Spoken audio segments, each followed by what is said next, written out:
Chicken pastil pare. Tara, gawa tayo. Sa isang malinis na kaldero, maglagay ng isang buong manok.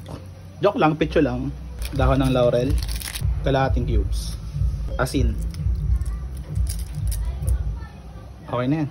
After nyan, hintayin mo lang kumulo yung manok. Tapos pupunta tayo sa pinakamahirap na part. Yan yung paghihimay. Dito ako lagi tumatagal eh. Kaya kung meron kayong chicken shredder, pwede naman. Gusto ko lang talaga yung itsura ng mahahabang strips. Sa pinagprituhan nyo ng itlog, maglagay ng bawang tsaka sibuyas. Tapos halu-haluin nyo. Tapos maglagay din kayo ng sile para may sipa naman yung pastil. After nyo siyang halu-haluin, ilagay nyo na yung chicken strips nyo. So para lang kayo nagigisa ng walang tigil, no? Halo lang kayo ng halo hanggang sa magsama-sama yung mga ingredients niya. Naglagay din ako ng chicken broth, konti lang, para may dagdag na sarsa at saka may dagdag na lasa. Tapos maglagay ng aggressive amount ng main spice ng pastil, which is toyo. Halu-haluin lang natin hanggang sa magsama-sama at kumulay. Tapos maglalagay tayo ng oyster sauce para mas tumamis tsaka